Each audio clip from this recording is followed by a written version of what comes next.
সম্মানিত সাংবাদিক বন্ধুগণ, আজকে অল্প সময়ের আহ্বানে আপনারা আমাদের এখানে সাড়া দিয়েছেন।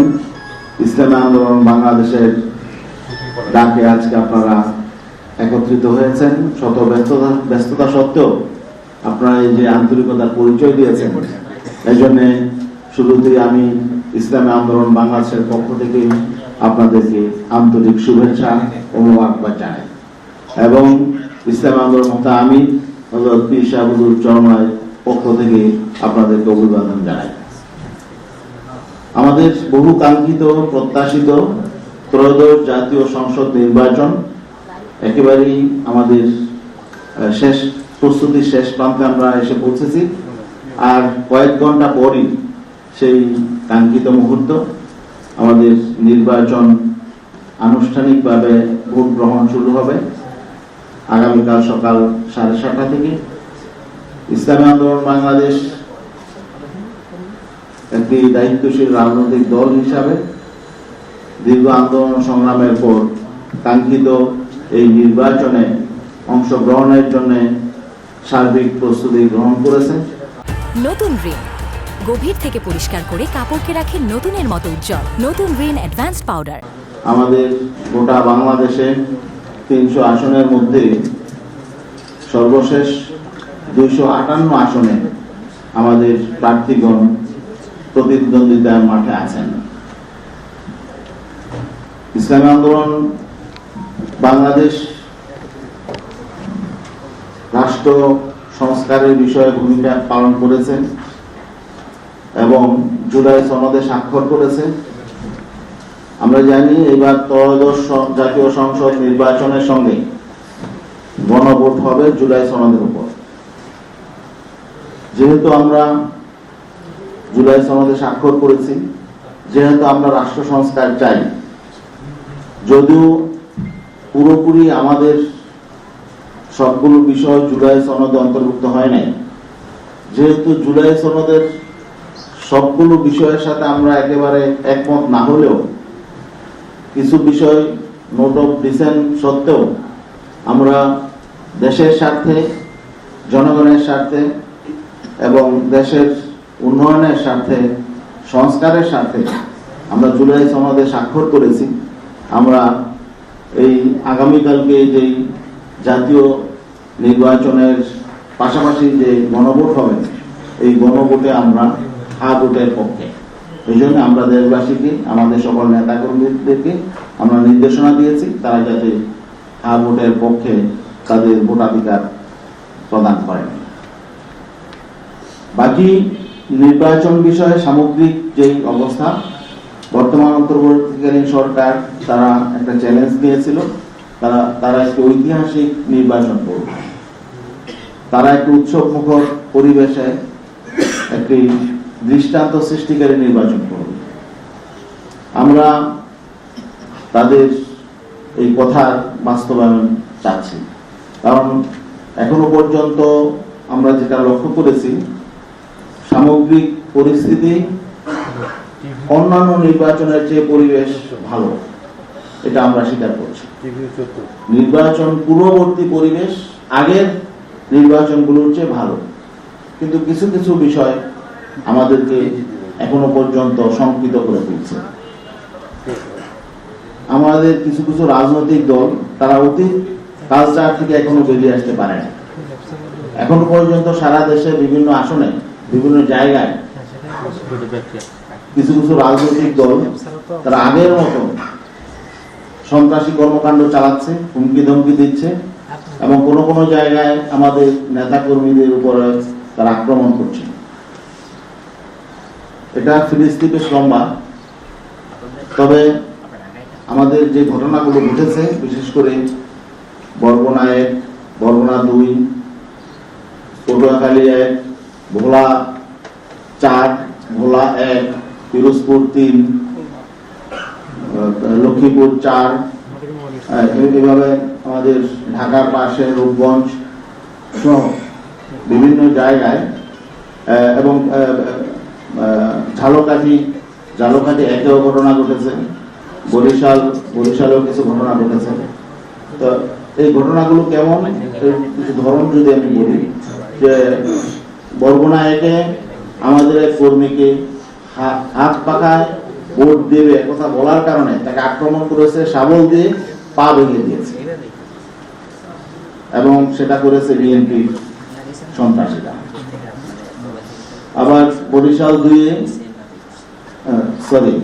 বরগুনা 2 সেখানে আক্রমণ চালিয়েছে জামাতের সন্ত্রাসীরা।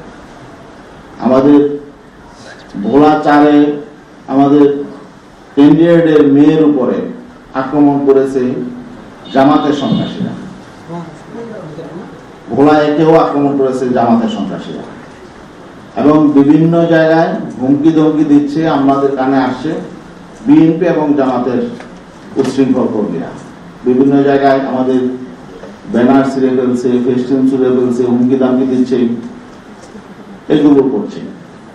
তো এই জন্য আমরা এই সমস্ত কারণে আমরা কিছুটা শঙ্কিত। আমার আসন গাজীপুর 5, সেখানে আমি গত রাতে খবর পেয়েছি যে ভোট সেন্টারের যে সিসি ক্যামেরা ছিল, বেশ কিছু ভোট সেন্টারের সিসি ক্যামেরা ভেঙে ফেলা হয়েছে। তো এর অর্থ হলো যে ওখানে তারা বিশৃঙ্খলা করবে, এটা যদি ক্যামেরা বন্দি না হয়। তো এই জন্য আমরা কিছুটা শঙ্কিত। সারা দেশের সামগ্রিক পরিস্থিতিতে এই ঘটনাগুলো আমাদের কিছুটা উদ্বিগ্ন করে তোলে। এটা হলো একটা বিষয়। আরেকটা বিষয় হলো আমাদেরকে যেটা ভাবিয়ে তুলেছে, সেটা হলো সারা দেশে বিভিন্ন জায়গায় বিভিন্ন পক্ষ তারা আমাদের নামে অপপ্রচার চালাচ্ছে, বিভ্রান্তি ছড়াচ্ছে। তারা বলছে যে বিভিন্ন জায়গায় বলছে আমাদের ক্যান্ডিডেট বসে গেছে, আমরা সমর্থন করে দিয়েছি, এমন প্রপাগান্ডা, মিথ্যাচার করা হচ্ছে। তো এগুলো আমাদেরকে সামগ্রিক নির্বাচন পরিবেশের জন্য আমরা মনে করি যে এগুলো অন্তরায়। ইসলামী আন্দোলন বাংলাদেশ 258 আসনে তাদের ক্যান্ডিডেট মাঠে আছে, কাজ করছে, এবং ফলাফল ঘরে নিয়েই তারা মাঠ ছাড়বে।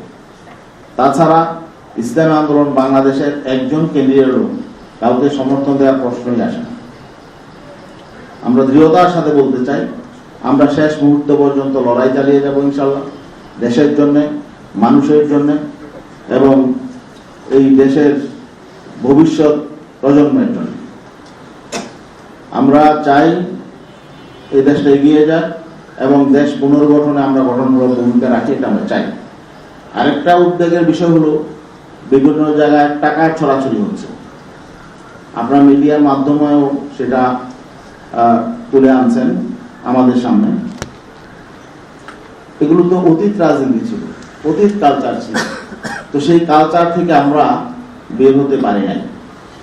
টাকার ছড়াছড়ি, হুমকি দামকি, আমাদের এজেন্টদেরকে হুমকি দেওয়া হচ্ছে বিভিন্ন জায়গায়।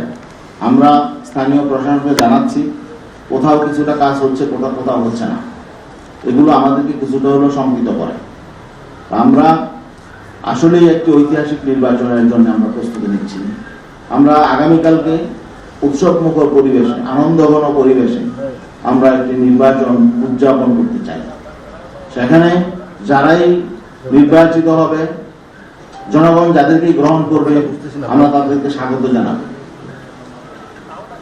জনগণ যাতে স্বতঃস্ফূর্তভাবে তাদের ভোটাধিকার প্রয়োগ করতে পারে, এই পরিবেশটা আমাদেরকে নিশ্চিত করতে হবে। প্রশাসন এবং সকল রাজনৈতিক দলকে আমরা অনুরোধ জানাবো যাতে একটি ফ্রি, ফেয়ার এবং ক্রেডিবল নির্বাচন গোটা বিশ্ব, শুধু আমরা আমাদের দেশের মানুষ নয়, গোটা বিশ্ব দেখতে পায়। এই জন্য আমরা সবাই দায়িত্বশীল ভূমিকা পালন করি। বাজারে, বাতাসে ইলেকশন ইঞ্জিনিয়ারিং এর একটা কথা শোনা যাচ্ছে।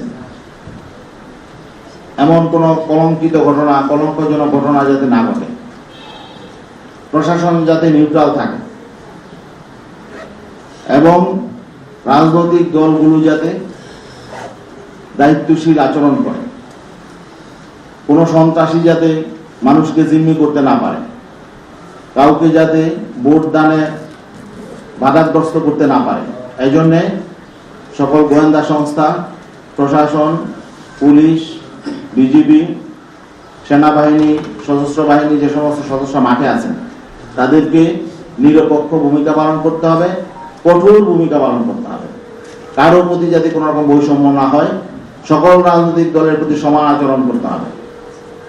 আমাদের সারা দেশে 258টা আসনে সকল সেন্টারে যাতে আমাদের এজেন্টরা নিরাপদ বোধ করে, আমাদের এজেন্টদেরকে যাতে কিছু কিছু জায়গায় হুমকি ধামকি দেওয়া হচ্ছে, তারা যাতে নিরাপত্তা পায় সেই বিষয়টা নিশ্চিত করতে হবে।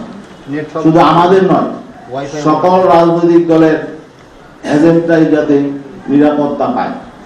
আর যারা ভোটার, পলাতক ফেরারি আসামি ছাড়া সকল ভোটার যাতে নির্বিঘ্নে তার দলীয় পরিচয় যাই থাক, অতীত পরিচয় যাই থাক, সকল ভোটার যাতে তাদের ভোটাধিকার প্রদান করতে পারে স্বতঃস্ফূর্তভাবে, এবং সকল ভোটার যদি সম্মানের সাথে তাদের ভোট প্রদান করতে পারে, এটা আমাদের নিশ্চিত করতে হবে। প্রশাসনকে সেটা নিশ্চিত করতে হবে। এবং আমরা স্পষ্টভাবে বলতে চাই, আগামীতে যেই ক্ষমতায় যাক, আমরা নতুন রাজনৈতিক কালচার তৈরি করতে চাই। সহমর্মিতার রাজনীতি, সহনশীলতার রাজনীতি, সম্প্রীতির রাজনীতি, উন্নয়নের রাজনীতি আমরা চাই। ইসলামী আন্দোলন বাংলাদেশ শরিয়ার প্রশ্নে, ইসলামের প্রশ্নে এবং দেশের স্বার্থের প্রশ্নে কোনো আপোষ করবে না। আমরা কোনো বিদেশি শক্তির রক্তচক্ষুকে ভয় করি না। আমরা কোনো আগ্রাসী শক্তি, আধিপত্যবাদী শক্তির প্রেরণক হয়ে আমরা এখানে রাজনীতি করব না। আমরা স্বাধীন এবং আমাদের স্বাতন্ত্র্য নিয়েই আমরা আগামীতে দেশে স্বাধীন রাজনীতি চর্চা করতে চাই। এটা আপনারা ইতিমধ্যে লক্ষ্য করেছেন। আমরা দেশপ্রেম এবং ইসলামের প্রতি আমাদের মহান সৃষ্টিকর্তা আল্লাহর প্রতি পূর্ণাঙ্গ আনুগত্যকে নিয়েই আমরা সামনে এগিয়ে যেতে চাই। এক্ষেত্রে আমরা কোনো ষড়যন্ত্র, কোনো চক্রান্তকে আমরা ভ্রুক্ষেপ করব না। যদি কেউ কোনো ষড়যন্ত্র করে, চক্রান্ত করে, আমরা জনগণকে সামনে নিয়ে তা প্রতিহত করব। আগামীতে আমরা সে প্রতিবাদ গড়ে তুলব ইনশাআল্লাহ। কোনো ষড়যন্ত্রের নির্বাচন, কোনো পাতানো খেলা এবং কোন রকম কনস্পিরেসি এই নির্বাচনে যাতে না হয়। যদি এমন কিছু হয় তাহলে বিগত দিনের ইতিহাস আমরা সবাইকে স্মরণ করে দিতে চাই। পরিণতি আরো খারাপ হবে। নির্বাচন যাতে সত্যিকার অর্থেই গ্রহণযোগ্য হয়, ফ্রি হয়, ফেয়ার হয়, ক্রেডিবল হয়, এই জন্যে সবাইকে সহযোগিতা করতে হবে। আমি ভোটার বৃন্দের কাছে, আমাদের নেতৃবৃন্দ, আমাদের তৃণমূলের নেতা কর্মী, সকল সম্মানিত ভোটার, সকল নারী পুরুষ, যুবক যুবতী সকলের কাছে আমাদের অনুরোধ থাকে, আসুন আমরা নতুন বাংলাদেশ বিনির্মাণের জন্য নতুন রাজনীতির সূচনা করি। আমরা নতুন প্রত্যয় নিয়ে আমরা ইসলামের পক্ষে, দেশের পক্ষে আমরা ভোটাধিকার প্রয়োগ করি। আমি বলবো, সবার প্রতি অনুরোধ করব, ইসলামী আন্দোলন বাংলাদেশ স্বতন্ত্র ধারার রাজনীতি করছে, গঠনমূলক রাজনীতি করছে, দেশপ্রেমকে সামনে নিয়ে এবং ইসলামের সুমহান আদর্শের আলোকে এ দেশকে সাজানোর জন্য একটা বৈষম্যহীন, শোষণমুক্ত রাষ্ট্র সমাজ প্রতিষ্ঠার জন্য, সুশাসন প্রতিষ্ঠার জন্য ইসলামী আন্দোলন বাংলাদেশ এই নির্বাচনে অবতীর্ণ হয়েছে। অতএব সবার প্রতি আমাদের আবেদন থাকবে, আহ্বান থাকবে, আসুন আমরা হাত পাকা প্রতীককে বিজয়ী করি এবং আমাদের যারা ক্যান্ডিডেট রয়েছেন সবাই সৎ, সবাই আদর্শবান এবং সবাই দেশপ্রেমী। অতএব আমি বলবো, যে যেখানে নির্বাচন করছে আমাদের প্রার্থীগণ, সবাইকেই হাত পাকা প্রতীকে আপনারা বিপুল ভোটে বিজয়ী করুন। আমরা যদি রাষ্ট্র ক্ষমতা পাই, আমরা সুশাসন নিশ্চিত করবো ইনশাআল্লাহ, ইনসাফ কায়েম করব, কল্যাণ প্রতিষ্ঠা করব, মানুষের অর্থনৈতিক মুক্তি আমরা নিশ্চিত করবো ইনশাআল্লাহ, দারিদ্র্য বিমোচন করব, বেকারত্ব দূর করব এবং আমরা আন্তর্জাতিক সম্পর্কের ক্ষেত্রে আমরা সম্মানজনক অবস্থান তৈরি করবো ইনশাআল্লাহ। আমরা কারো প্রভুত্ব এবং কারো দাসত্ব গ্রহণ করব না। স্বাধীনভাবে বাংলাদেশ যাতে বিশ্বের বুকে মাথা উঁচু করে দাঁড়াতে পারে, আমরা এমন পররাষ্ট্রনীতি গ্রহণ করবো ইনশাআল্লাহ। সাংবাদিক বন্ধুগণ, আবারও আমরা স্পষ্টভাবে বলছি, আগামীকালের নির্বাচনে যাতে কোন রকম ষড়যন্ত্র চক্রান্ত না হয়, কোন পক্ষ থেকে যাতে কোন রকম খামখেয়ালি করা না হয়, কোন পক্ষপাতিত্ব করা না হয়। আমরা যদি একটি ঐতিহাসিক নির্বাচন করতে পারি, আমরা যদি একটি স্মরণীয় নির্বাচন করতে পারি, তাহলে অন্তর্বর্তীকালীন সরকার ইতিহাসে স্থান পাবে, আমরাও ইতিহাসের অংশ হয়ে থাকবো ইনশাআল্লাহ। আমি সকল প্রতিদ্বন্দ্বী রাজনৈতিক দলগুলোকেও ধন্যবাদ জানাই এবং সবার সহযোগিতা নিয়ে আমরা আগামীতে এই বাংলাদেশ গড়ে তুলতে চাই। সবাইকে আমাদের এই বক্তব্য মনোযোগ দিয়ে শোনার জন্য আন্তরিকভাবে ধন্যবাদ জানাই। আর বিশেষ করে সাংবাদিক বন্ধুগণ এবং বিভিন্ন মিডিয়ার যে সম্মানিত মিডিয়া কর্মীগণ আছেন, আমাদেরকে আপনারা সবসময় আমাদের পাশে ছিলেন, সহযোগিতা করেছেন। আগামী দিনও আশা করি আপনাদেরকে আমরা পাশে পাবো, আপনাদের সহযোগী হিসাবে আমরা চাই। আল্লাহ সবার মঙ্গল করুক, সবাইকে ধন্যবাদ। যদি আপনার কাছে প্রশ্ন হচ্ছে, এবারের যে নির্বাচন আপনি নির্দিষ্ট করে একটা দলের কথা বললেন, স্বীকার হয়েছে কিনা আপনাদের কোনো নেতাকর্মী নির্দিষ্ট করে কতজন? আমি দুইটা দলের কথা বলেছি, এখন রেকর্ডে আছে। আমাদের বিভিন্ন জায়গায় যারা এই ঘটনা ঘটিয়েছে, ইনসিডেন্ট ঘটিয়েছে, সেখানে আমরা মামলাও করেছি, অভিযোগ দায়ের করেছি, সেটা প্রমাণ আছে আমাদের কাছে। কতজন আহত হয়েছে সেসব ঘটনা? আমাদের এখনো পর্যন্ত প্রায় 10 জনের মতো, 10 জনের কিছু বেশি আছে আমাদের এখন আহত। কয়টি জেলায়? সেটা আমি বলছি পটুয়াখালী জেলা, বরগুনা জেলা, বরগুনার 2 জায়গায়, ভোলা জেলা, পিরোজপুর জেলা, লক্ষ্মীপুর জেলা, এই জেলাগুলো 10 জন গুরুতর আহত আছে এবং এরা হাসপাতালে আছে কেউ। আর এছাড়াও প্রায় 40-50 জন আছে যারা সামান্য আহত।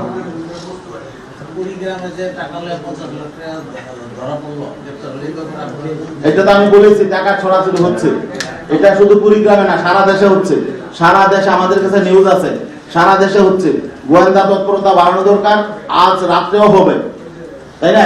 এটা একটি সুষ্ঠু নিরাপত্তা, সুষ্ঠু নির্বাচনের জন্য বড় বাধা, বড় অন্তরায়। মানুষ কেনা বেচা হচ্ছে এবং সন্ত্রাসীদের মধ্যে টাকা বিলি হচ্ছে, এগুলো আমাদের কাছে নিউজ আছে। আপনারা এগুলো তথ্য নেবেন, প্রশাসনকে উদ্যোগ নিতে হবে। অভিযোগগুলো করলেন, প্রশাসনের দিক থেকে আপনারা সহায়তা পেয়েছেন কিনা বা তাদের দিক থেকে রেসপন্স কি দেখেছেন? না, আমাদের কোনো জায়গায় প্রশাসন থেকে আমরা কিছুটা সহযোগিতা পাচ্ছি, কোনো জায়গায় আবার তারা ইগনোর করে যাচ্ছে। সব জায়গায় সমান না। আপনি বললেন একটি দলের নেতাকর্মীরা ভোটের মাঠে বলছে আপনারা তাদেরকে সমর্থন দিচ্ছে, ওই দলের নেতাকর্মীরা বলছে, কোন দলের নেতাকর্মীরা বলছে যে আপনাদের সমর্থন? এখানে বিভিন্ন জায়গায় বিভিন্ন দল বলছে, কোথাও বিএনপি বলছে, কোথাও এনসিপি বলছে, কোথাও জামাত বলছে, তাই না? অতএব একটা দল বলছে বিষয়টা এমন না। এখানে বিচ্ছিন্ন বিভিন্ন জায়গায় বিভিন্ন জন বলছে, প্রশ্নই আসে না। আমরা আমাদের 258 জন ক্যান্ডিডেট যেখানে আছে, এখানে তো আমাদের ক্যান্ডিডেট আছে, আমাদের সমর্থনের প্রশ্নই আসে না। আর এর বাইরে যে 42টা আসন আছে, সেখানে আমরা সাংগঠনিক লেভেলে আমরা সেখানে স্থানীয়ভাবে আমরা আমাদের নেতৃবৃন্দকে, তৃণমূলের কর্মীদেরকে জানিয়ে দিচ্ছি তারা কাকে সেখানে ভোট দিবে। কিন্তু কেউ কারো পক্ষে ক্যাম্পিং করবে না। 42টা আসনে আমাদের ক্যাম্পিং করবে না, তবে ভোট কাকে দিবে সেটা আমরা সাংগঠনিক ভাবে আমরা জানিয়ে দিয়েছি। সেটাকে আমরা জানতে পারি না, সেটা আমরা ডিসক্লোজ করবো না।